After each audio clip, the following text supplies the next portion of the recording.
हाँ, तो मैं कह रहा था आ गए और मेरा मुझसे पूछा कोई तकलीफ़ तो नहीं है आपको?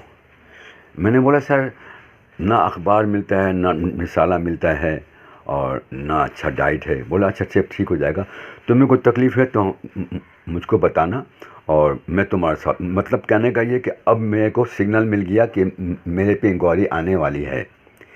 तो फिर इसके बाद डॉक्टर आ गए, डॉक्टर ने फट से डाइट लिख दिया। डाइट लिखने के बाद पेपर आने लगा मेरे पास, पुराना पेपर, यानी आज का पेपर कल मुझको मिलेगा। तो शाम को फिर मैं तकरीबन 2-3 दिन के बाद मेरा बुलावा आ गया और टाइम था 2-2:30 बजे का टाइम था। एक कमरा था वहीं पे जेल के अंदर, ऑफिस टाइप का, वहाँ मुझे बिठाया गया और कागज़ पेन लिखा गया। कहने लगा 70 क्लिफ्टन लिखिए तो आप। तो मैंने वो जैसे मोहम्मद रियाद ने बताया था 7 बना के और बीच में लकीर मार के और KLIFT क्लिफ्टन लिख दिया कराची। तो सिग्नल कर रहे हैं हाँ यही आदमी है। हाँ भाई, और क्या हाल चाल है? मैं साहब देखिए, रमज़ान का दिन है, रोज़ा मेरा है, तो कल मैं रोज़ा नहीं रखूँगा। फिर आपके जो सवालात जवाब होंगे तो मैं आपको दे दूँगा। मेरी कोशिश यही है कि आपको आपके सवालात का जवाब आपको मिल जाए। बोले हाँ ठीक है, तो हम फिर कल आएंगे। बोले ठीक है। तो उसके बाद क्या हुआ कि सुपरटेंडेंट ने क्या किया, मुझको पनिशमेंट वार्ड से निकाल के एक और बगल में वार्ड, वो क्या होता है मैंने बताया था आपको, एक और वार्ड होता है, मतलब 1 नंबर पनिशमेंट वार्ड है। 2 नंबर में क्या होता है, आप कहीं बाहर नहीं निकल सकते, लेकिन अंदर आप खुले रहेंगे। सेल में अकेले रहेंगे आप, लेकिन अंदर में आप खुले रहेंगे। आपकी मुलाकात आएगी तो आपको सामान मिल जाएगा, आपको अंदर में आप रहेंगे। अंदर में नाई भी आएगा, हफ्ते में 1 दफ़ा आपकी दाढ़ी बनाने आएगा, नाखून काटने आएगा, सब कुछ करने के लिए आएगा। वो पनिशमेंट वार्ड का एक अच्छा मतलब है। 2 नंबर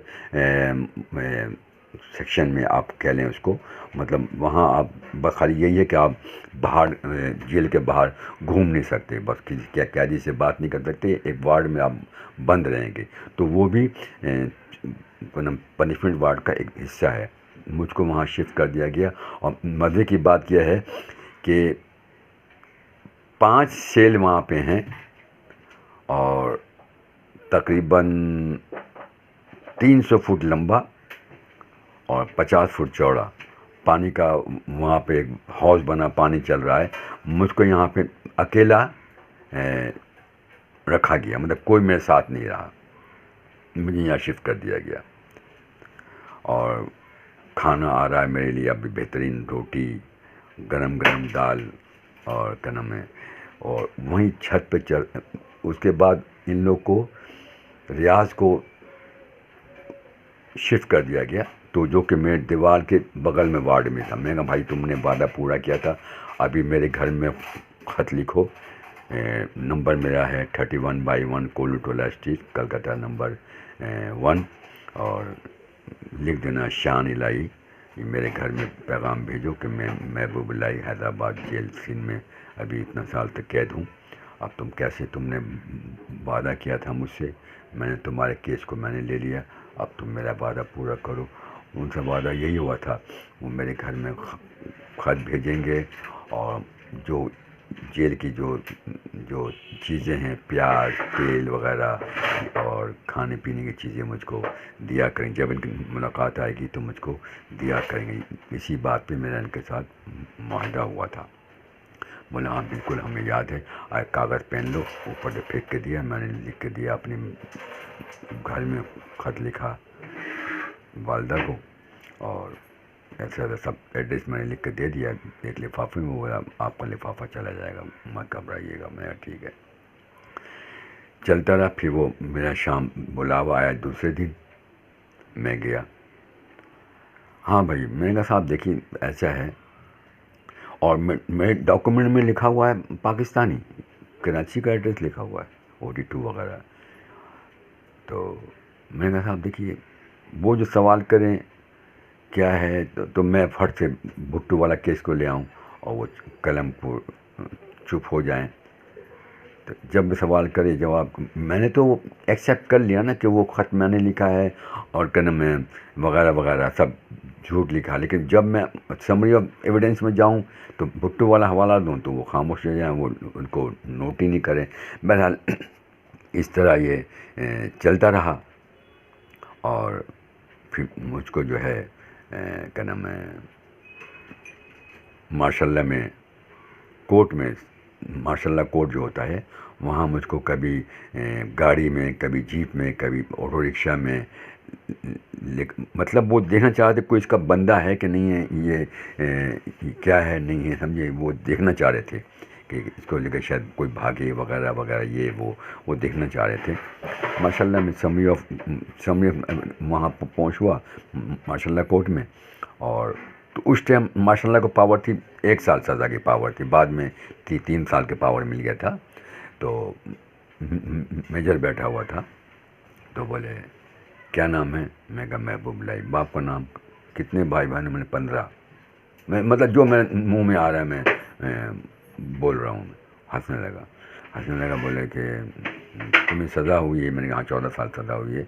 और एक्चुअल जो है भुट्टो साहब के, जब मैं भुट्टो वाला नाम लूँ फट से वो दाएं बाएं देखने लगे, मतलब उस पर कोई तवज्जो नहीं करें। तो 1 साल सज़ा दिया मुझे माशाल्लाह में। PAA 14AA में कैसी कोई नंबर है, मेरे पास लिखा हुआ है नंबर। तो 1 साल सज़ा, 15 कोड़े, मतलब लैशेस के तरीका बताऊं कैसे मारते हैं। बहरहाल तो ये मुझको दिया गया। कल मेरे पेपर में भी आ गया मेरा नाम, महबूब लाई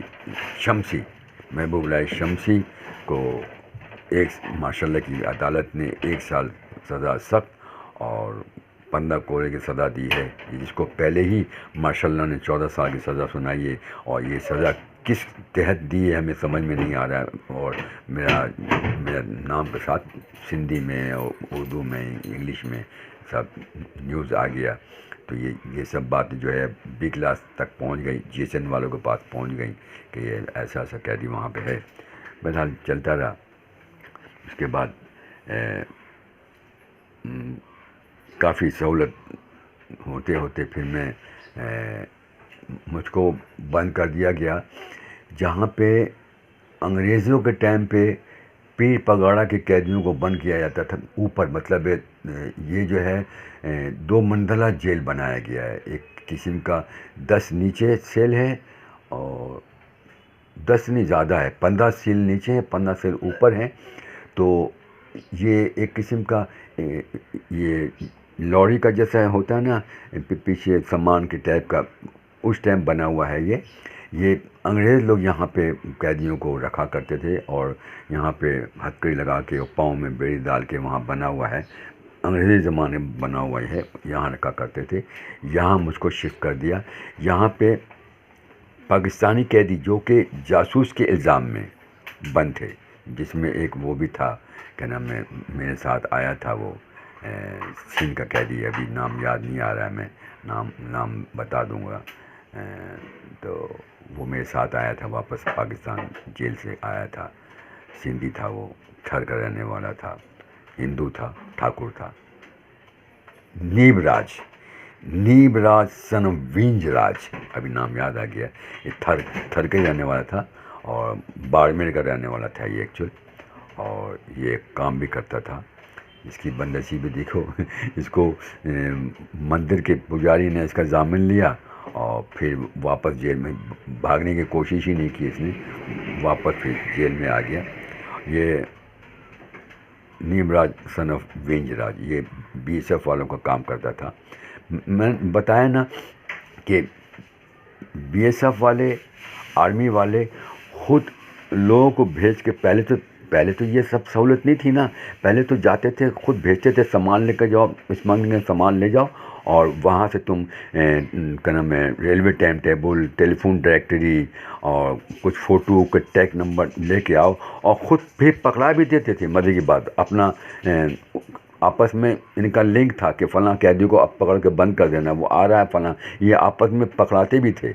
ये बीएसएफ वाले, ये आर्मी वाले आपस में भी कैदी के साथ पकड़ा, वो भी पकड़ाते थे, ये भी पकड़ाते थे कि देखो कैदी आ रहा है। मुख्य में पकड़ाते थे कि अभी कैदी जो है बहुत तेज़ तराज हो गया, पैसा ज़्यादा डिमांड करता है, इनको देना नहीं है, तो अभी ये क्या करते हैं, ये पकड़ा देते थे बीएसएफ वाले। बहरहाल आगे कहानी बना रहा हूँ। तो मुझको इसी सबके साथ मुझको इन्होंने बंद कर दिया। तो यहाँ पे टाइम टेबल था, नीचे भी कैदी थे और ऊपर में भी कैदी थे, जो मतलब डेंजर किस्म के कैदी होते हैं वो ला के यहाँ पे मैं डेंजर किस्म के कैदी में शामिल हो गया। हाँ, मेरा जो था वो क्या नाम है, क्या हुआ, कुछ दिन के बाद मेरा खाना मुझे फर्स्ट क्लास मिलता था, बहुत अच्छा तेल। हाँ, यहाँ तरी मिलती है, मतलब तेल का जो मिर्च वाला तरी बनाते हैं, तो मेरे वहाँ से डब्बा अलग आता था, मीट अलग आता था, डॉक्टर का अलग राशन आता था, दूध, अंडा, ब्रेड वगैरह। तो मैं खूब दान वान चल रहा था, गरम गरम रोटी होती थी, और उसके बाद केस मेरा चल ही रहा था और खूब मैंने मौज उड़ाया और दबादब मेरा खूब खाता था। तो इस तेल की तरी को मैं उतार लेते थे हम लोग, और क्या करते थे, पुराने कपड़े को फाड़ के तय बेते ऊपर के तरी को चम्मच से उसको मसाज, जैसे बटर लगाते हैं ना, हम वैसे लगाते थे और लगा के उसको लपेटते थे।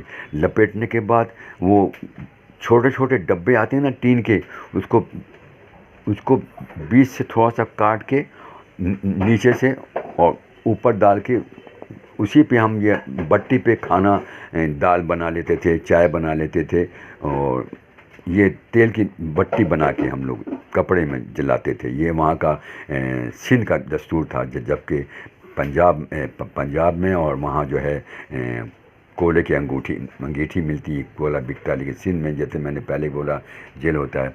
बहरहाल कुछ दिन के बाद ये सुपरिटेंडेंट जो है आईजी बन के चला गया, शिफ्ट हो गया। नया सुपरिटेंडेंट आया तो उसने मेरा को नया सुपरिटेंडेंट आया तो उसने बंद कर दिया, कोई न्यूज़ नहीं, क्या हो रहा है नहीं हो रहा है। तो मैं पुरानी अखबार लेता था, बी क्लास वाला, तो इसी तरह गाड़ी चल रही थी, कैदी आते थे अच्छे अच्छे बड़े रहे, तो वहाँ दस्तूर क्या है कैदी का, देखिए मिलनसारी क्या है, अगर एक की मुलाकात आई है वो सब कैदी को सामान भेजेगा, मतलब ये है मेहमानदारी। वो ये नहीं बोलेगा ये मैं खाऊं, वो जितने कैदी हैं वार्ड में, जो हम उस वार्ड में थे, वो सबको भेजेगा, बेशक ज़रा क्यों ना हो, लेकिन वो घी है, तेल है, उसके बाद खाने का फ्रूट है, घर का सालन है, घर का रोटी है, वो पूरे कैदियों को बंटवारा होगा। मतलब ये है यहाँ की मेहमानदारी की बात कर रहा हूँ मैं। तो उसके बाद फिर बंद हो गया, तो कुछ कैदी ने मुझे पंगा दिया, तो पेपर मेरा बंद था और खाना भी मेरा बंद था। अब सब कैदी वाला खाना खाता था मैं, आदत मेरी ख़राब थी। मैंने बोला ठीक है आज फिल्म बनाते हैं। तो क्या हुआ, गेट को जब आप खोलिएगा तो गेट को चढ़ के आप छत में चढ़ सकते हैं। जुम्मे का दिन था, माशाल्लाह का टाइम था, और मैं क्या किया, मैं छत पे चढ़ गया और वंदे मातरम और जय हिंद का नारा लगाना शुरू कर दिया।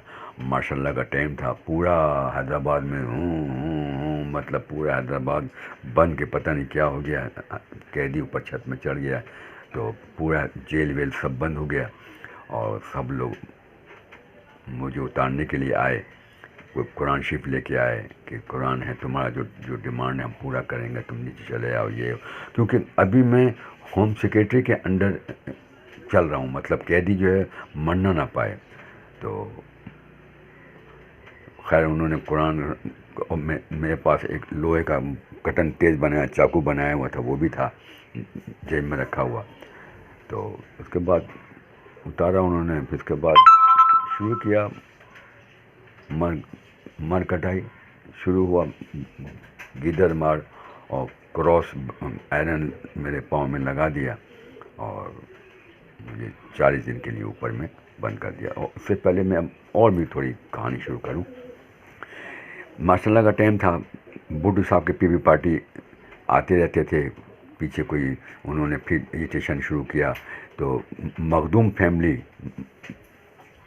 फैमिली जो है तालिबुल मौला की औलाद लोग। तालिबुल मौला एक हैदराबाद के समझो कि मखदूम फैमिली है, मैं सैयद फैमिली, बहुत ताकत वाली फैमिली है ये। और इनके लड़के वगैरह, इनके लड़के से शादी होने वाली थी बेनज़ीर भुट्टो की, लेकिन ये है कि वो नहीं कर सकते क्योंकि इनके यहाँ पर्दा बहुत है और बेनज़ीर तो पर्दा नहीं कर सकती थी। तो मेरा ख़त भी इन्होंने मुझे बहुत छोड़ा कि सियासी थे, मैं लिख के देता था और ये ले आते थे मुझको तालिबुल मौला, मैंने सब बता दिया था। ख़ास करके मुझसे प्यार करते थे, भुट्टो साहब वाली स्टोरी सुनते थे, क्या हुआ था भुट्टो के बारे में। तो वही मैं जो माशाल्लाह के टाइम पे हुआ भुट्टो से जो हुआ था कोट लखपत जेल में। और चूँकि ये छुपा नहीं था, बीबीसी वालों ने खबर दिया था वगैरह, पेपर में आया। भुट्टो ने जब शोर मचाया, जब गार्ड स्टैंड टू हुआ था, तो भुट्टो ने जब शोर मचाया मुझे बचा, मुझे फ़ौजी मार रहे हैं, तो ये बीबीसी ने भी खबर दिया था, ये खबर छुपी हुई नहीं थी। अब उनको मुझको देखने का और शौक़ पैदा हुआ, या ये कौन सा आदमी है। तो वो लोग मेरे पास आते थे सामान ले, कॉफ़ी का डब्बा लेके, कोई मिठाई लेके, कोई ये लेके, कोई वो लेके। और उसी ज़माने में हमने इंडिया ने वर्ल्ड कप जीता था क्रिकेट में, मैं वहीं था, सामने इनको रखा था पॉलिटिकल कैदी लोग को। तो बहुत लोग मेरे साथ मिलने के लिए आते थे और इसी तरह में काम चलता रहता था। तो बीच में क्या हुआ था, एक और फैमिली था, मैं एप्लीकेशन लिखता था माशाल्लाह को, ख़ास जगह में माशाल्लाह। जनरल जिया ने एक चीज़ बड़ा अच्छा बनाया था, मोहतसब आला। मोहतसब आला मतलब है सबकी बात सुनने वाला एक अदारा बनाया था। तो जेल में जो होता था वो मैं तमाम लिखता था, ऐसा जुल्म हो रहा है, तेल नहीं है, ये नहीं है, अगड़म है, तिगड़म है, ऐसे कैदी के साथ सलूक किया जा रहा। तो मैं मोहतसब आला को मैं लिखता था और सियासी को देते, सियासी छोड़ देते थे।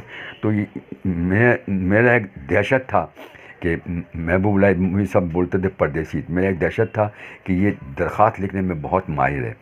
तो उर्दू में मैं लिखता था, उर्दू में मैं बहुत अच्छी दरख्वास्त लिखता था। फिर यहाँ पे एक कैदी, नहीं ये हैदराबाद की बात हो रही है, हाँ। तो फिर ये होता था, तो ये यहाँ पे कैदी आ गया था, जावेद खान का पार्टनर था जिसने मर्डर किया था रंडी खाने में, तीन औरतों को मार, 3 बड़ों को मार के। और ये जावेद अहमद जो था वो क्या नाम, डीआईजी का लड़का था, डीआईजी का लड़का था, कराची डीआईजी का लड़का था ये। लेकिन बिगड़ गया था, नशा करना और उसके बाद ये करना वो करना, बहरहाल तो ये सब चलता रहा। और फिर यहाँ पे हाँ, तो मैं क्या बता रहा था, मैं ऊपर चढ़ गया और फिर मुझे क्रॉस आयरन लगाया 40 दिन तक, 40 दिन तक क्रॉस आयरन लगाया। और मेरे रात को आते थे जो सिपाही, जैसे मैंने पहले बताया, वो बागी होते थे जेल डिपार्टमेंट के, वो मुझको कागज़ पेन देते थे और मैं दबादम माशाल्लाह को लेटर डाल देता था। तो वो सारे परेशान थे। तो सुब्रन बोलता था इसको हर चीज़ देना, कागज़ पेन इसको नहीं देना, कागज़ पेन ये याद रखे हर कोई, इसका कागज़ पेन निकला तो मैं छोड़ूंगा नहीं। बहरहाल तो कैदी सिपाही मुझसे लिखवाते एप्लीकेशन और खुद ही जाकर छोड़ के आते थे। बड़े मज़े की बात है कि साला ये ऊपर बंद है छत समझे, जहाँ पे कोई पढ़ नहीं मार सकता, फिर भी यहाँ से दरख्वास्त निकालते, ये पता नहीं घर का बेदी लंका ढाए, खुद सिपाही मुझको जाके डाल के आते थे मेरा माशाल्लाह एप्लीकेशन। मेरा चलता रहा, ये 40 दिन पूरा हुआ तो मुझको ख़बर मिल गया कि भाई अभी जो है तुमको खैरपुर सेंट्रल जेल भेजा जाएगा। मैं ठीक है। तो मैं जनाब वहाँ से निकला हैदराबाद जेल से। तो मेरा जो मशहूरियत जो था पहले ही खैरपुर सेंट्रल जेल में पहुँच चुका था कि ख़तरनाक कैदी, और जो मेरे साथ जो ख़तरनाक कैदी रह के गए हैं यहाँ पे हैदराबाद में, उन्होंने भी कर दिया भाई दरख्वास्त का बड़ा माहिर है और बहुत डेंजर कैदी है, जेल वाला बहुत डरते हैं इससे वगैरह वगैरह। तो मैं ठीक है, खैरपुर पहुँचा मैं हैदराबाद से। तो मैं गेट में पहुंचा तो इनका यही होता है कि ये बात ना, अब वहाँ मेरा एक किस्म का मशहूरियत पहुंच गया, इतना डेंजर कैदी आ रहा, मतलब पूरा जेल को बंद कर दिया गया है, मतलब पूरा जेल जो है बंद था और मैं घुसने वाला हूँ, कोई मुझे देखा नहीं। तो वो साइड से लेके आते हैं, जेल के साइड जहाँ वो जो होता है ना दीवार, दीवारों से लेके वो पनिश वार्ड लेके आते हैं, कोई इसको देखे नहीं। तो वहाँ सब डंडे वंडे लेके खड़े थे सिंधी लोग सब, नंबरदार, लाल कपड़े वाले, पीले कपड़े वाले, पहचान होता है लाल टोपी, मतलब सुबरन का ख़ास आदमी, पीला कपड़ा इतना ख़ास नहीं है, लेकिन वो लाल कपड़ा पहनते हैं और को हाथ बेल्ट लगाते हैं, डंडा मिलता है उनके हाथ में, जिसको जिसको मतलब एक किस्म के वो पुलिस के बाद उनका वैल्यू होता है। तो बोला बैठ जाओ, मैं बैठ गया। बोला यार तो ये चला इतना ख़तरनाक कैदी, ये तो खामोशी से बैठ गया, अब हम उसको मार भी नहीं सकते। चलो मैं जी साईं, मैं कुछ सिंधी बोलता था, आगे मैं जी साईं चला, आस्ते आस्ते नीचे देखता हुआ चल रहा हूँ। उनको मौका ही नहीं दिया मैंने मारने का। सेल में वहाँ का जो जो डिप्टी सुपरिटेंडेंट था वो मुझको हैदराबाद से जानता था, मतलब ये दरख्वास्त वरख्वास्त जो हुआ तो वो भी मुझसे बहुत डरता था। बोला भाई इसका जो है ना बहुत हेवी लिखता है, ये इसको कुछ कहना नहीं। और वो सुपरिटेंडेंट छुट्टी में था तो ये डिप्टी के कमांड में था जेल। तो मुझको सेल में ला के रख दिया और एक गंदा सा कंबल दिया जिसमें कबूतर का बीट था और सर्दी का ज़माना। मैं थैंक यू सर, फिर वहाँ भी मैंने इनको मौका नहीं दिया मारने का, थैंक यू सर करके वो जेलर था चला गया। बोला साला ये तो अजीब कह दिया है, इसने मौका नहीं दिया मारने का। जब चला गया उसके बाद वो फटाफट जो कुछ 2-3 कैदी जानने वाले थे उन्होंने अपना वो बोलते हैं जिसको हम लोग बोलते हैं गुदरी में पुराने कपड़ों से मिला के चादर वादर कपड़ा बना के उसको वहाँ बनाया जाता है। ये सिंध की एक ख़ास सकाफ़त है, गुदरी बनाया जाता है। उसने गुदरी भेजा, चाय भेजा मेरे पास, वो सिपाही जो टहलते हैं रात वाले उनके हाथ में, और फिर बातचीत शुरू हुआ, क्या हाल चाल है, ठीक है, ये है वो, गरम तिगरम। उसके बाद सुबह जब हुआ तो वही डिप्टी जो था वहाँ पे हैदराबाद में वो आ गया जो जेल सुपरिटेंडेंट बना हुआ था। मैं साईं मेरा तो नमाज नहीं है, मेरा ले लिया है, नमाज कैसे पढ़ना है, कुरान शरीफ ले कर रख लिया है, कुरान शरीफ पढ़ना है और कंबल मुझे चाहिए। बोले दो अभी दो उसको, नया कंबल दो या नमाज दो, कुरान शरीफ दो उसका, और कोई तकलीफ़ मैं ठीक है साईं। उसको मालूम कि साला ये बहुत डेंजर है, एक दरख्वास्त लिख देगा मेरे ख़िलाफ़, तो मेरा नौकरी का धब्बा लगेगा, तो इसको सही रखो। उसके बाद चलते रहे। ये एक्चुअल ये खैरपुर का पनिशमेंट वार्ड था, ये खैरपुर का पनिशमेंट वार्ड है। यहाँ भी वही रूल चलता है वहाँ पे, क्या नाम, बंद वार्ड वाला वगैरह। यहाँ टहलाई देते हैं कैदी को 10 मिनट 15 मिनट, सब सुपरडेंट की अपनी अपनी वो होती है, पॉलिसी होती है। कोई टहलाई देता है 15 मिनट आधा घंटे के लिए, कोई नहीं देता है। सब सुपरडेंट की अपनी अपनी पावर है। सुपरडेंट मतलब जेल का मालिक है, वो जो चाहे जैसा करे, कोई उसको बोलने वाला नहीं है। तो यहाँ मैं चल रहा था और उसके बाद वो आईजी का राउंड आ गया। आईजी का राउंड में क्या होता है कि लेपा पोती होती, चूना करो, ये करो, वो करो, बाहर निकल के। तो मैं चूना लेपा पोती में मैं अपना बाहर निकल आया, कि मैं तो भाई बदमाश नहीं हूँ, तो मैंने तो जेल में घूमना है, मैंने आगे अपना टाइम पास करना है। तो मैं निकल आया लेपा मतलब चूना लगाने के लिए, दीवारों में, खोलियों में, इधर में उधर में, फूल बनाने में, पेंटिंग करने में। वहाँ पे मतलब पुशनमा सजाया जाता है जेल को, और आईजी आता है, वो तमाम जेलों का राउंड करता है, जो सिंध का पूरा सिंध में राउंड करेगा। फिर वो नंबर देता है जेल को कि फला जेल जो है बड़ा अच्छा सजाया गया वगैरह वगैरह, ये वो समझे। इसी तरह वो मिलता है इनको।